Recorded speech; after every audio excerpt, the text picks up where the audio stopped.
설날을 하루 앞둔 저녁, 정옥은 조용히 가스불을 끄고 주방을 정리했다. 작은 방 안은 금방이라도 터질 듯한 적막감에 휩싸였다. 아들네 집에서 저녁을 먹기로 했지만 이상하게도 마음이 무거웠다. 문득 거울을 보았다. 주름진 얼굴, 까칠해진 피부. 손마디는 오래된 나무처럼 거칠었다. 젊었을 땐 명절이 기다려졌었다. 어느새 명절은 가슴이 저릿해지는 날이 되었다. 정성껏 빚은 떡을 보자 괜스레 입가에 미소가 번졌다. 손주 지훈이가 좋아하겠지. 코트 주머니에 작은 봉투를 넣으며 가슴을 쓸어내렸다.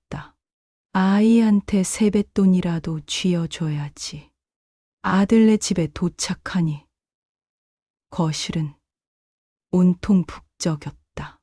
유정이 바삐 움직이며 음식을 나르고 상우는 손님을 맞느라 정신이 없어 보였다. 그런데도 나를 반기는 이는 없었다. 정옥이 조심스레 신발을 벗으며 인사를 건넸다. 새해 복 많이 받아라. 그때서야 유정이 고개를 돌렸다. 아, 어머님 오셨어요.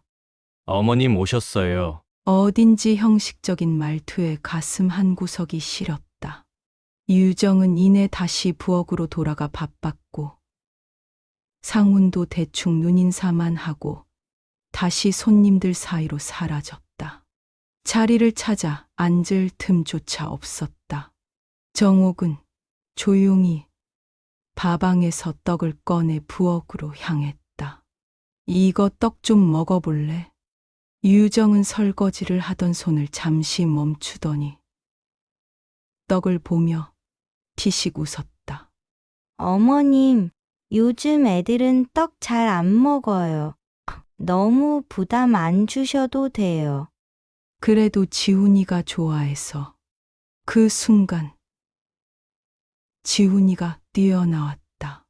할머니, 뭐 가져왔어요? 정옥은 환하게 웃으며 떡을 내밀었다. 하지만 유정이 손을 가로막으며 말했다. 지훈아, 너 그거 먹으면 저녁 못 먹어. 아이가 입을 삐죽이며 물러서는 걸 보며 정옥은 말없이 떡을 다시 봉투에 넣었다. 손끝이 떨렸다. 식사가 시작되자 분위기는 더욱 선명하게 갈렸다. 안사도는 상석에 앉아 있었고 유정은 직접 챙겨주며 살뜰히 보살폈다. 엄마 더 드릴까요? 유정은 안사돈의 그릇에 직접 음식을 덜어주었다. 아이고, 우리 딸이 최고야. 사돈은 흐뭇하게 웃으며 며느리를 바라보았다. 정옥은 밥그릇을 만지작거리며 물 한 잔도 직접 따라 마셨다. 아무도 챙겨주지 않았다. 같은 어머니인데 나는 왜 이렇게 다를까? 식사가 끝날 즈음 상훈이 말을 꺼냈다. 어머니, 저희가 이번에 해외여행을 다녀오려고요. 정옥은 반색했다. 그래, 가족끼리 가면 좋겠네. 유정이 밝게 웃으며 말했다. 친정엄마 모시고 가려고요. 예전부터 가고 싶어 하셨거든요. 정옥은 잠시 말문이 막혔다. 나는 한 번도 그런 얘기를 들어본 적이 없는데.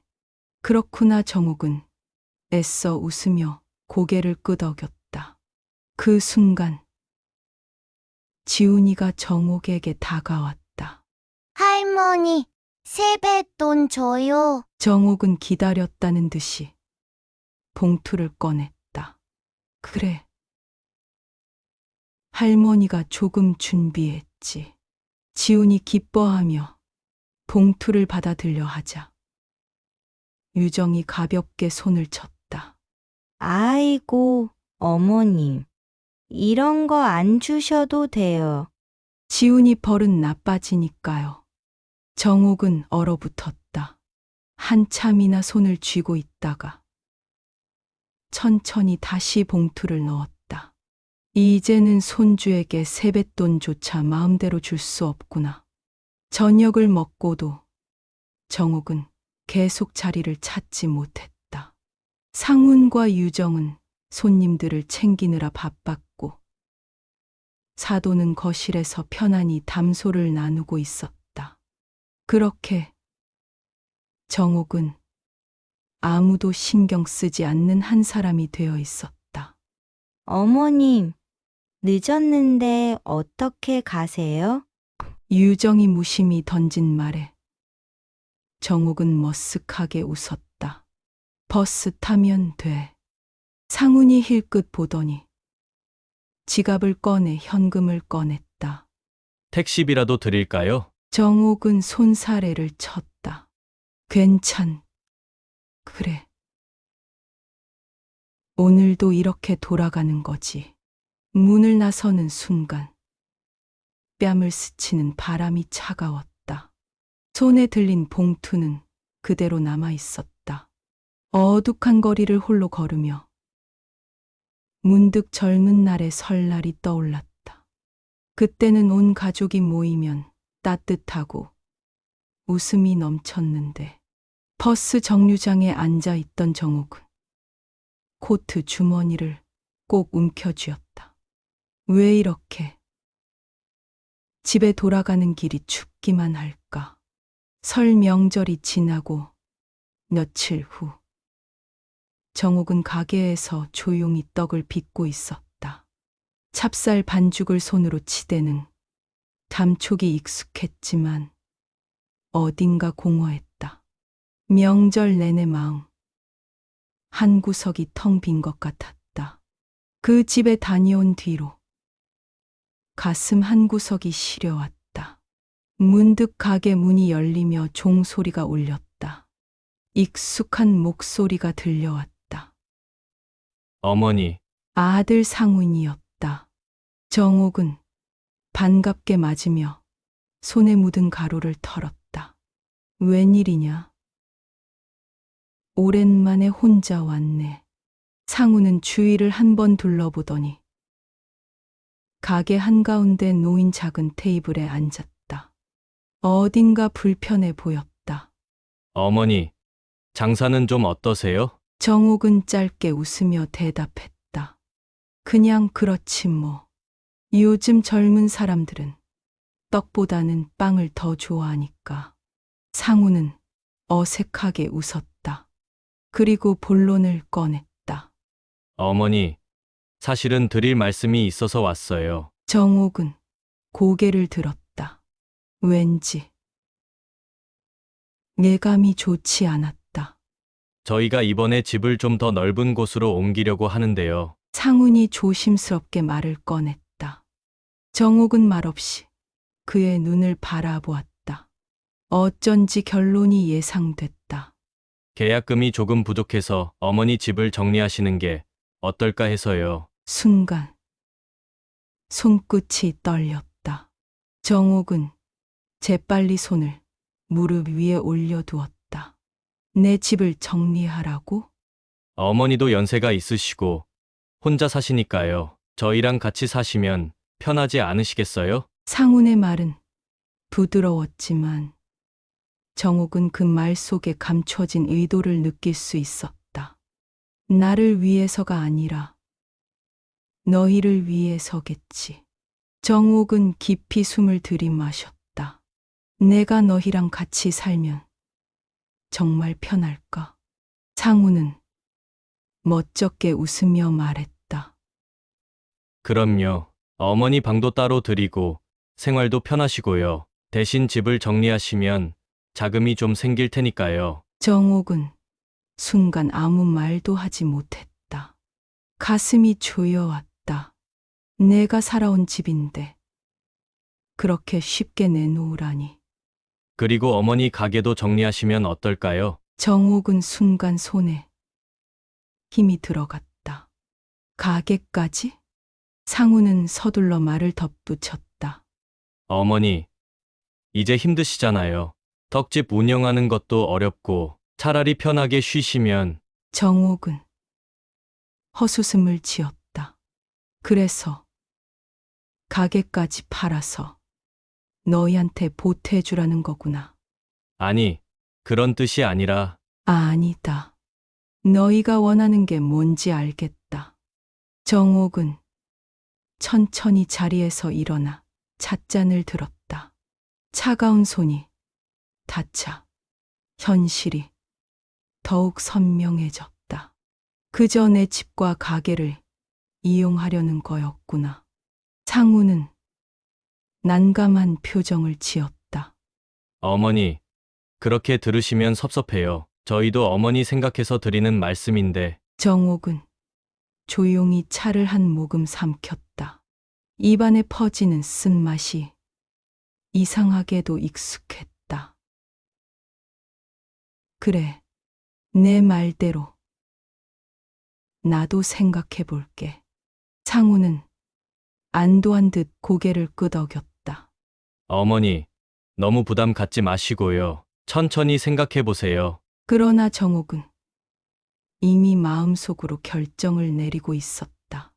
이 집과 가게는 내 손으로 버리는 일 없을 거다.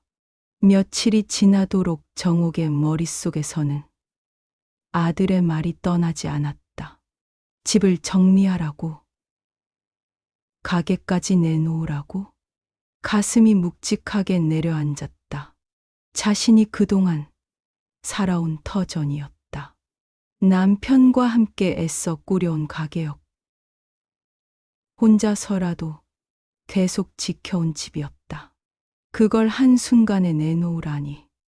이틀 전 상훈이 다녀간 이후 며느리 유정에게서 연락이 왔다. 명절 이후 한 번도 전화 한 통 없더니 이제야. 어머님, 이번 주에 시간 괜찮으세요? 정옥은 순간 반가운 마음이 들었지만 곧 경계심이 스쳤다. 왜 그러니? 유정은 살갑게 말했다. 친정 엄마랑 쇼핑 가기로 했는데 같이 가실래요? 정옥은 잠시 망설였다. 어쩌면 나한테도 이제야 신경을 써주는 걸까? 하지만 다음 순간 들려온 말이 정옥을 현실로 끌어내렸다. 아, 그리고요. 어머님도 이번에 댁 정리하시려는 거면 엄마랑 같이 가구도 좀 보셔야 할 것 같아서요. 손에 힘이 들어갔다. 역시나 정옥은 최대한 차분하게 말했다. 내가 집을 정리한다고 말한 적 있니? 유정은 순간 말끝을 흐리더니 특유의 밝은 목소리로 둘러댔다. 아, 아직 결정하신 건 아니지만 상훈 씨가 어머님도 이제 편하게 사실 거라길래요. 새 가구도 필요하시지 않을까 해서요. 정옥은 가만히 듣고 있었다.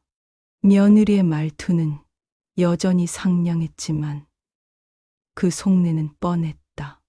결국 내가 가게도 집도 내놓을 거라고 당연하게 생각하는 거구나. 나는 그냥 그동안 쓰던 거 그대로 쓸란다. 어머, 어머님, 너무 고집 부리시는 거 아니세요? 정옥은 피식 웃었다. 누가 할 말인가. 그날 저녁 정옥은 우연히 SNS를 확인하다가 한 장의 사진을 보게 되었다. 엄마와의 특별한 여행, 싱가포르에서. 사진 속에는 유정과 사돈어른이 다정하게 호텔 로비에서 찍은 사진이 올라와 있었다. 며느리는 싱그럽게 웃고 있었고 사돈어른은 품격 있는 원피스를 입고 있었다. 두 사람 다 너무나도 행복해 보였다. 정옥은 순간 숨이 턱 막혔다. 내가 명절 때 손주 용돈을 건네는 것조차 눈치를 봐야 했는데 사돈어른은 이렇게 해외여행까지 대접받는구나. 손끝이 차갑게 식었다. 이게 현실이었다. 며칠 후 정옥은 장을 보러 시장에 갔다. 어이, 떡집 사장님, 야채 가게 사장이 반갑게 인사를 건넸다. 정옥은 억지로 웃으며 손을 흔들었다. 오랜만이네. 야채 가게 사장은 장바구니를 정리하며 말을 이었다. 요즘 장사는 좀 어때요? 정옥은 망설이다가 대충 얼버무렸다. 그냥 그렇지. 야채 가게 사장은 갑자기 입을 삐죽이며 중얼거렸다. 아들 며느리는 잘해요. 정옥은 순간 말문이 막혔다. 야채 가게 사장은 한숨을 쉬며 말했다. 아이고, 요즘 우리 또래들은 다 비슷하구만. 나도 딸한테 돈 달라는 소리 들을 줄은 몰랐어요. 젊은 사람들은 뭘 그렇게 돈이 많이 필요한지 원. 정옥은 쓴웃음을 지었다. 돈이 많아도 나 같은 사람한테는 안 쓰는 게 요즘 젊은 사람들이겠지. 그날 밤 정옥은 가게 안에서 혼자 앉아 있었다. 손에 떡 반죽을 쥔 채 멍하니 있었다. 이 가게를 계속해야 할까? 아니면 그냥 포기하는 게 나을까? 창밖을 보니 어둑한 하늘에 가로등 불빛만 희미하게 깜빡였다. 정옥은 천천히 숨을 들이마셨다. 여기까지 버텼는데 그냥 손 놓아버릴 수 있을까? 그날 밤 정옥은 쉽게 잠들지 못했다. 불 꺼진 방 안에서 뒤척이며 천장을 바라보았다. 이제 정말 가게를 접어야 하는 걸까? 아들 며느리는 가게를 정리하고 자신들과 함께 살기를 원했다. 하지만 그것이 과연 나를 위한 선택일까? 혼자 사는 집이 쓸쓸한 것은 사실이었지만 이 공간은 남편과 함께 일구고 손님들과 정을 나눈 곳이었다. 이곳을 떠난다면 나는 어디로 가는 걸까? 다음 날 가게 문을 열기도 전에 부동산 업자가 찾아왔다. 사장님, 아드님께서 가게 정리하실 거라고 들었습니다. 정옥은 순간 움찔했다. 그건 내가 결정할 일인데. 부동산 업자는 미소를 지으며 말을 이었다. 요즘 상권도 예전 같지 않잖아요. 미리 정리하시는 게 더 좋은 조건이 나올 겁니다. 정옥은 잠시 말이 없었다. 이 사람도 내가 가게를 정리하는 걸 당연하게 생각하는구나. 한 번만 생각해 보세요. 요즘 젊은 사람들은 떡 안 먹어요. 차라리 건물 팔고 여유롭게 사시는 게 낫지 않겠어요? 정옥은 속이 쓰려왔다. 젊은 사람들은 떡을 안 먹는다. 정말 그런 걸까? 부동산 업자는 명함을 남기고 가게를 나섰다. 정옥은 그 명함을 멍하니 바라보다가 힘없이 한숨을 내쉬었다. 그날 오후 시장을 다녀오던 길에 정옥은 우연히 젊은 여성들의 대화를 엿듣게 되었다. 너 인절미 크림빵 먹어봤어? 진짜 맛있어. 나도 떡이랑 빵이랑 섞은 건데 의외로 조합이 괜찮더라. 정옥은 무심코 걸음을 멈췄다. 떡이 요즘 사람들에게 외면받는 게 아니었구나. 가슴 속에서 희미하게 무언가가 움틀거렸다. 내가 이대로 가게를 접는 게 맞을까? 아니면 변화를 줘야 할까? 집에 돌아온 정옥은 가게 안을 천천히 둘러보았다. 반죽을 치던 나무 도마, 구석에 쌓인 찹쌀가루 자루, 손때 묻은 기구들. 이 공간은 내 삶의 일부였다. 정옥은 깊이 숨을 들이마셨다. 이제는 선택해야 한다. 남들이 원하는 대로 살 것인지, 아니면 내가 원하는 길을 갈 것인지. 정옥은 밤새 한숨도 자지 못했다. 부동산 업자의 말이 머릿속을 맴돌았다. 정말 이 가게를 정리하는 게 맞을까? 하지만 젊은 손님들의 대화가 떠올랐다.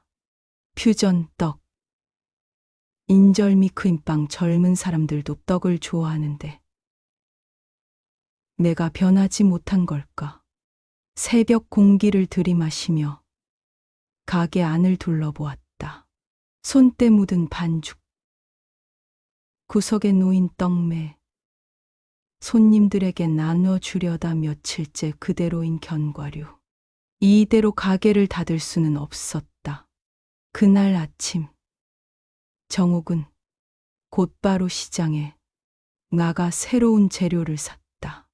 찹쌀과 팥뿐만 아니라 크림치즈, 말린 과일, 견과류까지 생소한 재료들을 사들고 가게로 돌아오니 낯선 기분이 들었다. 내가 이런 걸로 떡을 만든다고? 손에 익지 않은 조합이라 처음에는 어색했다. 팥 대신 호두를 넣고 콩가루 대신 흑임자, 크림을 곁들였다. 크림을 넣은 찹쌀떡을 한 입 베어 물자 예상보다 부드럽고 달지 않았다. 의외로 괜찮은데. 정옥은 반죽을 다시 쳤다. 이거라면 해볼 만하다. 다음 날, 정옥은 가게 앞 작은 테이블에 새로 만든 떡을 진열했다. 모양부터 달랐다.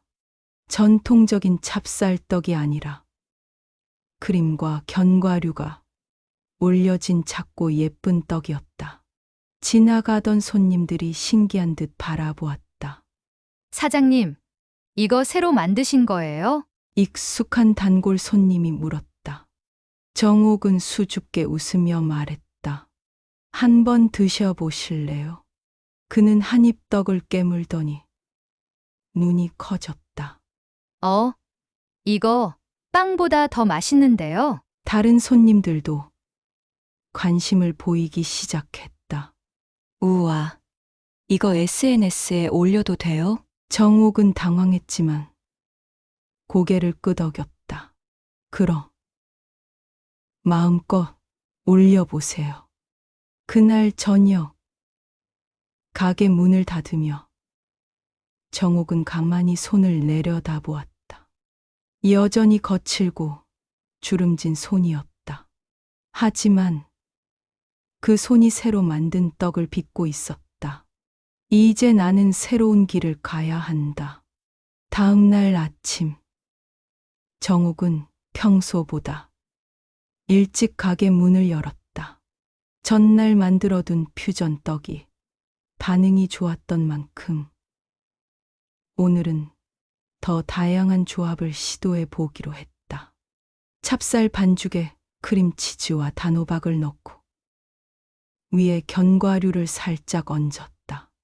팥 대신 말린 무화과를 다져 넣으니 색감도 예뻤다.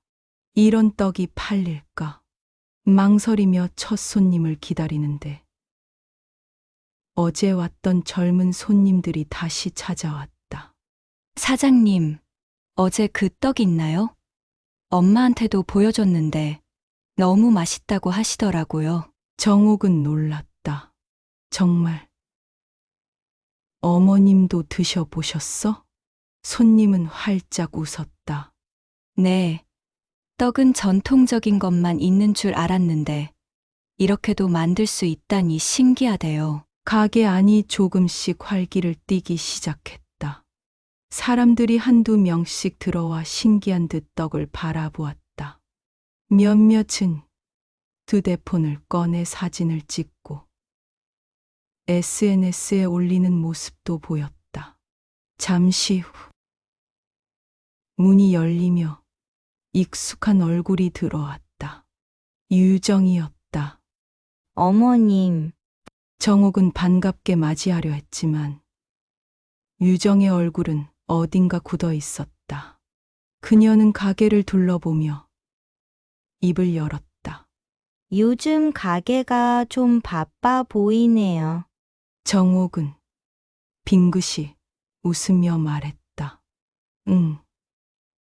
새로운 떡을 만들어 봤더니 사람들이 좋아하더라. 유정은 살짝 미간을 찌푸리며 말을 이었다. 근데 어머님, 가게 정리하시는 거 아니었어요? 순간 가게 안의 공기가 묘하게 변했다. 정옥은 그녀를 바라보며 조용히 대답했다. 그렇게 하려고 했는데 생각이 좀 바뀌었어. 유정은 당황한 기색이 역력했다. 어머님, 저희랑 상훈 씨도 그거 생각하고 있었는데, 정옥은 조용히 차를 따르며 말했다. 내가 원하는 게 뭔지 안다. 하지만 이제 내 가게는 내가 결정할 거야.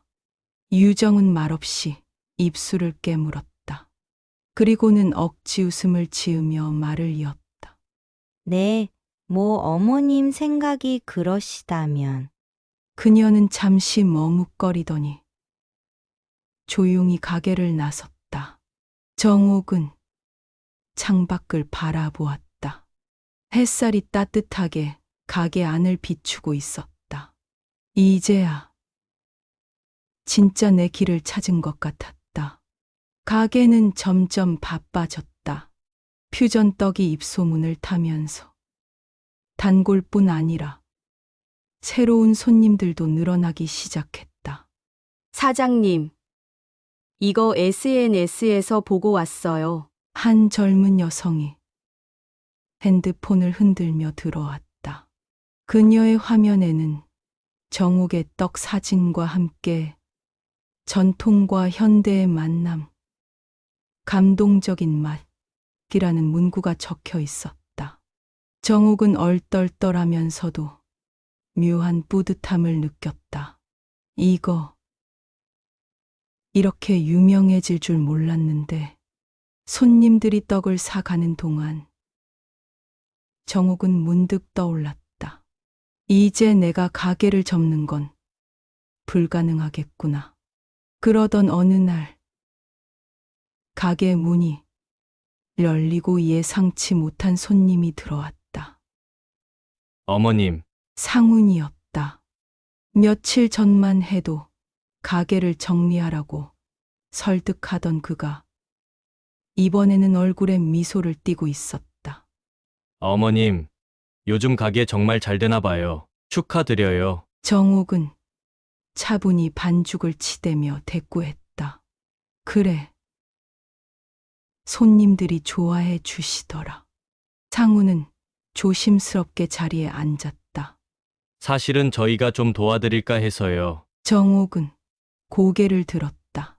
도와준다고? 네. 어머님 이제 연세도 있으시고 가게가 너무 바빠지면 힘드실까 봐요. 저랑 유정이가 좀 도와드리면 어떨까 싶어서요. 정옥은 그 말을 듣고 미소를 지었다. 이제 와서? 내가 힘들까봐 걱정돼서 그러는 거니? 아니면 다른 이유가 있어서 그러는 거니? 상우는 잠시 말을 잇지 못했다. 정옥은 그의 표정을 보며 조용히 찻잔을 들었다. 내 가게는 내 손으로 지킬 거다. 상우는 당황한 기색을 감추지 못했다. 어머님, 저희가 나쁜 의도로 그런 건 아니고요. 정옥은 부드럽지만 단호하게 말했다. 너희가 나를 위해서 한다는 말. 이제는 믿기 어렵구나. 상우는 말없이 입술을 다물었다. 잠시 머뭇거리던 그는 결국 자리에서 일어났다. 가게 문이 닫히고 정옥은 창밖을 바라보았다. 차가운 겨울 바람이 불어왔지만 그녀의 마음은 오히려 단단해지고 있었다. 이제 내 삶은 내 손으로 지켜야 한다. 가게가 점점 붐비면서 정옥은 하루하루가 다르게 바빠졌다. 전에는 문을 열어도 손님이 없어서 심심할 때가 많았지만 이제는 새벽부터 반죽을 치고 떡을 빚고 포장을 하느라 하루가 짧았다. 사장님, 이거 추가로 더 살 수 있을까요? 단골 손님이 떡을 집으며 물었다. 정옥은 미소를 지으며 대답했다. 그럼 마음껏 가져가세요. 이제 가게에서 사장님, 떡 하나만 더 주세요. 라는 말을 듣는 게 강연해졌다. 그런데 가족들은 달라지지 않았다. 어느 날 저녁, 가게 문이 다시 열렸다. 이번에는 낯익은 얼굴이었다. 유정이었다. 이번에는 혼자가 아니었다. 그녀의 뒤에는 사돈까지 함께 있었다. 사돈어른 안녕하세요. 사돈어른이 반갑게 인사했다. 정옥은 차분히 손을 닦고 그들을 맞았다. 무슨 일이세요? 유정이 웃으며 가게를 둘러보았다.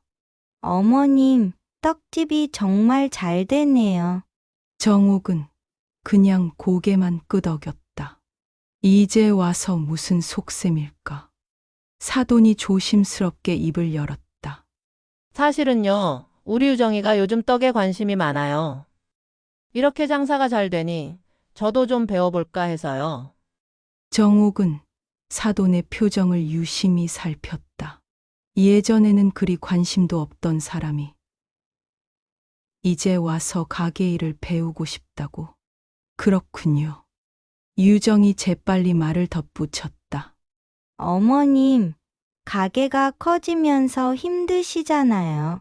저희도 도와드리고 싶어요. 정옥은 그 말을 듣고 미소를 지었다. 그래. 힘들긴 한데 혼자 해도 괜찮다. 유정의 얼굴이 살짝 굳어졌다. 사돈도 눈치를 보며 말을 이었다. 사돈어른 다 가족인데 같이 하면 더 좋지 않겠어요?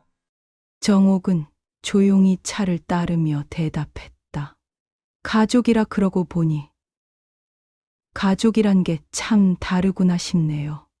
유정이 어색한 미소를 지으며 물었다. 네, 정옥은 찻잔을 내려놓으며 말했다. 진짜 가족은 내가 힘들 때 곁에 있어 주는 사람이겠지. 사돈과 유정은 아무 말도 하지 못했다.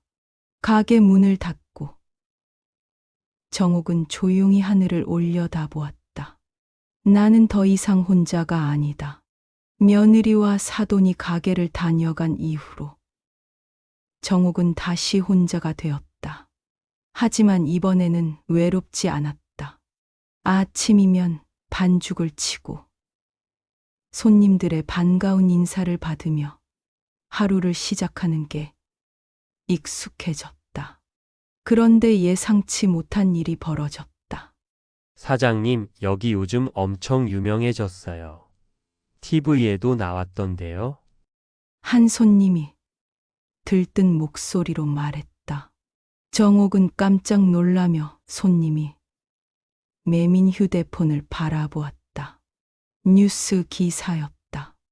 전통을 현대적으로 재해석한 떡집, 젊은 세대까지 사로잡다.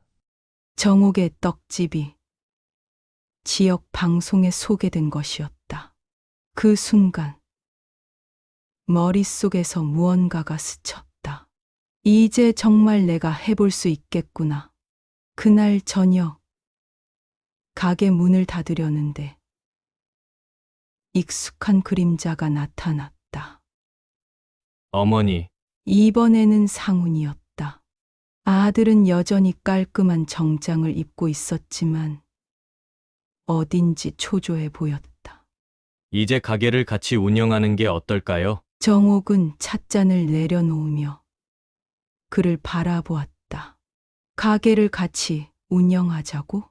상훈은 억지 웃음을 지으며 말을 이었다.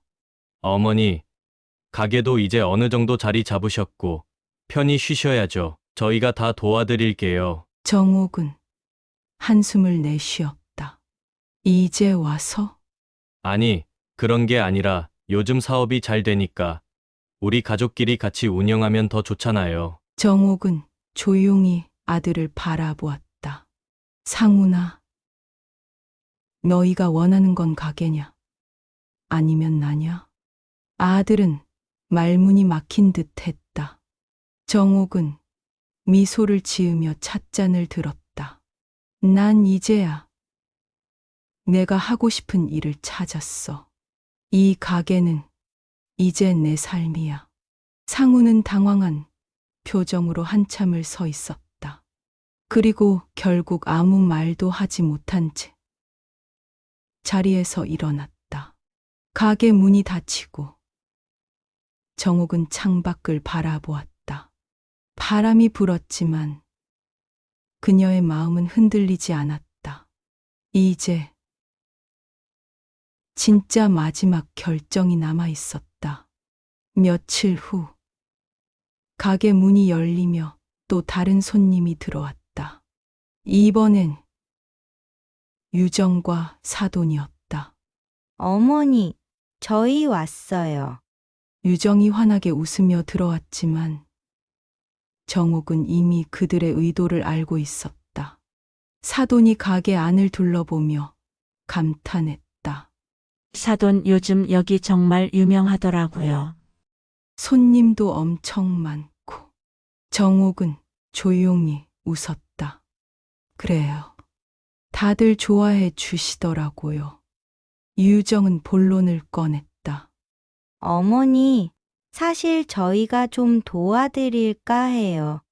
가게가 너무 잘 돼서 혼자 하기엔 힘드시잖아요. 정옥은 천천히 찻잔을 내려놓으며 말했다.